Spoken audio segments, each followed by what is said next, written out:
Welcome to video 2.1. In this video, we're going to cover nucleic acids and the initial research that was done to prove that they're the information-carrying molecule before diving into more structure in later videos. The video and the experiment we'll really be covering in this video is called the Henry-Chase experiment, or the Hershey-Chase experiment. And for this, we need to understand really quickly what a phage is. So a phage is a virus, and at the time we knew that, and it's important to realize this was an experiment at 1952. We didn't know at this point that DNA was the information carrying molecule we know it is today, but we knew that it existed, and we knew that phages were built of two main components. There was DNA on the inside and protein on the outside.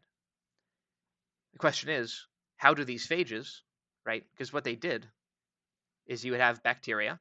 The phage would bind to the bacteria. We could detect that. And it would kill the bacteria and release tons of phages, right? It's a virus. It uses the bacteria to replicate, kills the bacteria, and releases a ton of virus. So the question was, in order for this virus to be doing it, there must be some sort of information that's being transferred.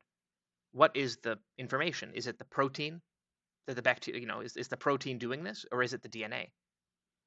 Right? The protein is clearly important for structure, and we know now it seems like a silly question to ask now, but back then it was a really important thing to understand. So let's see the experiment, the Hershey-Chase experiment, and how it worked.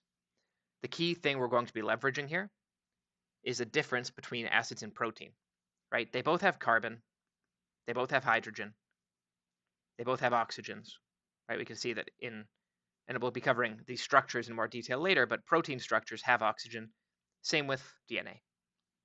Nitrogen, same thing, it's also present in both, right? These are the core atoms that are really part of really the main bulk of biological material. However, DNA had phosphorus, right? We have these phosphates here. And then, of course, the sulfur is present in protein. Since DNA doesn't have sulfur and protein doesn't have phosphorus, we're able to use this to kind of, that's the advantage we'll be using in this experiment.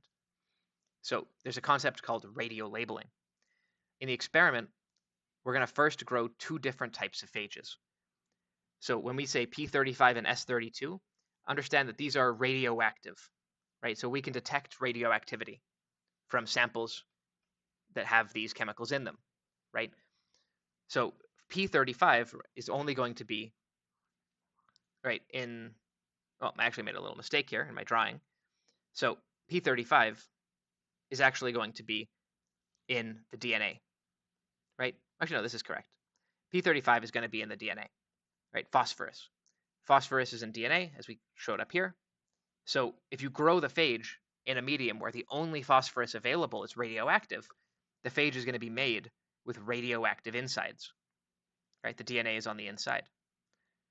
Meanwhile, phage that was grown instead of radioactive phosphorus, it's grown in radioactive sulfur, right? Sulfur is only present in protein. And so that would only be present, we'd have radioactivity coming from the skeleton. Now, if I had a tube of both of these, they would both be radioactive. So that's not very useful. So we'd prepare these two, right? It's important to recognize that this phage A has radioactive DNA, phage B has radioactive protein. The second step of the experiment then is to incubate these phages with bacteria. Remember that these phages, they attach onto bacteria and they multiply. So there we are. And the final stage is we separate the E. coli from the phages and we measure from radioactivity in the infected bacteria. So if we just look at the bacteria after the phage is removed, will we see radioactivity? Right? And so that's how the experiment worked. Let's take a look at how we can actually make findings from it and how we learned that DNA is the information carrying molecule. Right? Nucleic acids carry information. That's the big takeaway here. So take a look at this phage. It was grown in radioactive sulfur, which means that the protein that it was made of, not the DNA, but the protein was radioactive. When it was incubated with virus, or rather when the virus was incubated with the bacteria, after the separation, if the protein was somehow injected into the E. coli, then we'd have radioactive protein in the E. coli, in the bacteria. That would be what would happen if protein carried information. The problem is, we didn't see this. Instead, we looked at this. So here's the phage that was grown in radioactive phosphorus. So the DNA on the inside was radioactive. And we indeed saw that the E. coli were radiating with this compound, which means that since we didn't see any radiation or radioactivity from the protein being irradiated, being, radio labeled, so to speak, that means that the protein was not present with the E. coli, right? But the phage was actually injecting its DNA through its little arm thing into the bacteria, and that's how the cells were being infected. So we saw from this experiment, by radio labeling only phosphorus, which is only present in DNA, not protein, that this material was being injected into the E. coli, and that was the information being used to replicate the virus. So that's the Hershey-Chase experiment.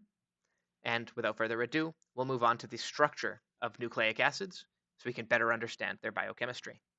I'll see you in video 1.2 for that.